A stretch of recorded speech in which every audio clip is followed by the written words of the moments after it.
Olá pessoal do canal Sertão Sarau. Estou aqui para fazer nosso vídeo sobre a poesia. Eu vou utilizar não a poesia em si, mas um trecho desse livro que eu achei importante. Bom, por que começar o meu discurso sobre poesia? Porque eu acredito que a poesia ela foi a linguagem a qual Deus se utilizou para se comunicar com os homens. Se formos pegar todos os livros sagrados de todas as religiões, todos esses livros foram de poesias, livros sagrados a qual foram escritos em forma de poesia. Exemplo, nós temos o livro de Homero, Odisseia, Ilíadas. Nós temos Camões, grande livro da literatura portuguesa.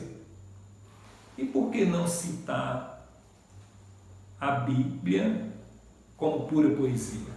Cheia de poesia, a linguagem poética. Porque eu quero dizer que poesia é a linguagem, é daquilo que nós nos utilizamos para expressar a beleza. Então, a poesia não significa só um poema, ela significa uma linguagem. A maneira de se expressar tem poesia.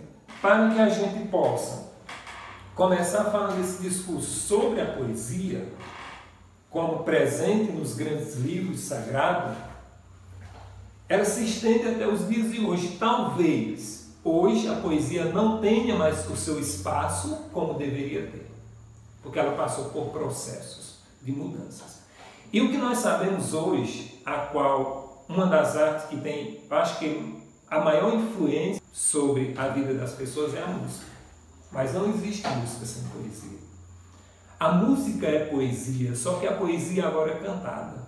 No passado, a poesia era para ser lida, recitada. E hoje, a música, a poesia se transforma em música. Nós já vemos essa passagem ali no trovadorismo, com a presença das cantigas de amigo, de amor, de maldizer, de escárnio. Já era chamada de cantigas. E muito mais agora na modernidade. A música é poesia. Então, como eu citei, trazendo a poesia da forma que ela nasce do sagrado, ela nasce lá com os textos sagrados. Schopenhauer, filósofo alemão, ele diz que a música é a arte que mais aproxima o homem de Deus, ou seja, que faz a transcendência, tira o homem da realidade e eleva o homem ao patamar da espiritualidade. O homem, no momento que está ouvindo uma boa música, ele transcende, ele esquece os seus problemas, os seus conflitos do mundo. Schopenhauer, ele é muito feliz, realmente, nesse ponto, de dizer que é a música que eleva o homem à espiritualidade, à transcendência. Mas eu pergunto, é a música ou a poesia que está na música? É a poesia. Então, por que não se ler a poesia? Por que não fazer poesia? A literatura começa pela poesia. Literatura é poesia. Então, meus caros amigos, hoje nesse vídeo eu quero contribuir com vocês para mostrar a importância da poesia. Mas antes de falar da poesia, eu quero citar aqui um cara que talvez não tenha nada a ver com a poesia, que é o Bill Gates, né? E eu quero citar aqui um trecho sobre a importância da leitura.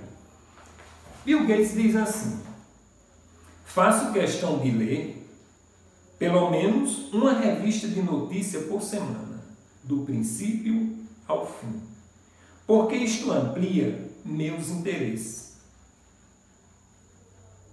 Bom, ele está falando aqui da leitura, né, de revistas. E na outra página, Ele foi perguntado numa entrevista sobre a importância dos computadores na vida das pessoas, e ele diz assim: meus filhos terão computadores. Meus filhos terão computadores, lógico. Porém, terão livros primeiro. Bom, isso é um incentivo para você não parar de ler. Ler livros. A palavra é ela que traz a criatividade. Não é a imagem. A imagem ela vem pronta. Você não tem mais o que fazer com a imagem.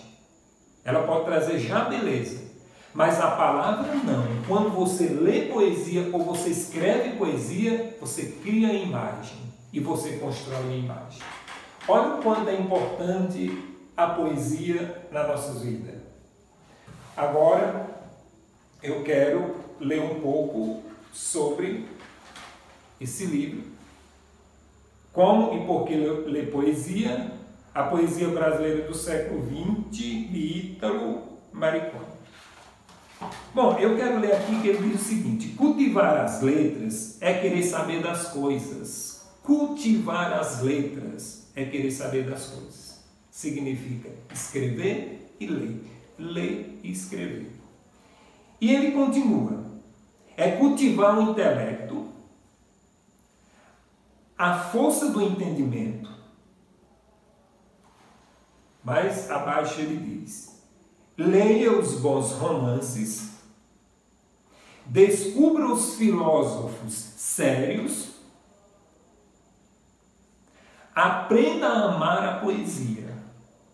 Aprenda a amar a poesia. Olha que importância, o amor à poesia. Ela é a base da criatividade. A partir da poesia, você é capaz de criar outras artes, porque você vai realmente viver as emoções. E ele continua: é como nasce a tribo dos letrados. E aí, é como nasce o sertão sarau. É como nasce a tribo dos letrados. E eu quero dizer, é como nasce o sertão sarau. Ele continua, mais à frente, dizendo: nós fazemos isso para nós mesmos, não é para o outro. Mais um pouco, ele diz: a filosofia é ginástica para o cérebro. Nos ensina a pensar, quais por nós. Ensina a indagar sobre o real significado das palavras. Entender parágrafos de filósofos importante é habilitar-se para entender qualquer outro tipo de parágrafo. O que é que o Marconi está dizendo aqui? Que realmente a linguagem filosófica ela é muito profunda.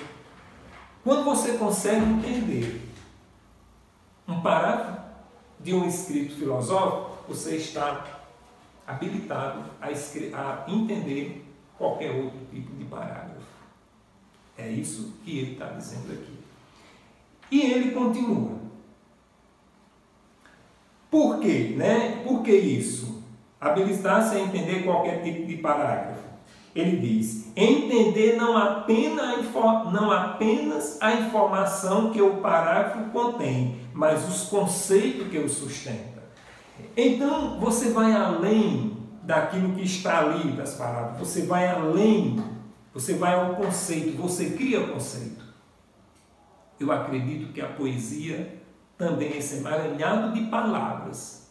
Às vezes você acha que não tem sentido, mas lá no fundo da tua alma dá sentido para aquelas palavras. Porque é o alimento da alma, é a poesia, é o belo. E só a poesia pode transmitir a beleza da literatura. Mas, continuando, para a tribo de leitores, a poesia traz sobretudo a promessa de prazer. A poesia traz a promessa de prazer. Mas à frente ele diz: a poesia inspira, joga com pausa, alterna silêncios e frases, os versos. A poesia é bonita na página, é festa tipográfica, festa ritmo visual que vira sonoro, quando lemos um poema em voz alta. A imaginação e sabedoria combinada numa certa vertigem, a velocidade da estrofe. Quero ir mais um pouco para a gente encerrar. Toda linguagem tem o seu quê de poesia. Toda linguagem tem o seu quê de poesia. Se for bela, é porque tem poesia. Mais embaixo ele diz: a mulher é flor, o rapaz é rocha, o amor é tocha. Ele continua: a poesia, ela também se refere a um universo muito amplo e menos exclusivo ou especializado que o dos livros e da leitura. A poesia ultrapassa os livros. A poesia está no universo. Eu acabo dizendo que quando uma folha seca cai de uma árvore, que ela desce no vento, nós podemos ver poesia naquela queda dela, a qual o vento faz com a folha. No voo de um pássaro, no cantar de um pássaro, nós podemos encontrar a poesia. A poesia está aí, do teu lado. Nós precisamos entender e compreender onde está a poesia. E continua: que tem a ver com o universo de toda cultura, tem a ver com o ar que nos envolve. Um filme pode ter poesia, um gesto comum ou excepcional pode ter poesia. E aí eu vou fechar o nosso discurso dizendo assim: o mundo é um ato de criação poética. O mundo é um ato de criação poética. Somos feitos daquilo que vivemos e daquilo que lemos. Somos feitos daquilo que vivemos e do que lemos. É muito importante compreender o poder que a poesia tem nas nossas vidas. E aqui eu vou me despedir de todos vocês. Se inscreva no canal, participe do sertão Sarau. Um abraço, fiquem com Deus, com muita fé e amor.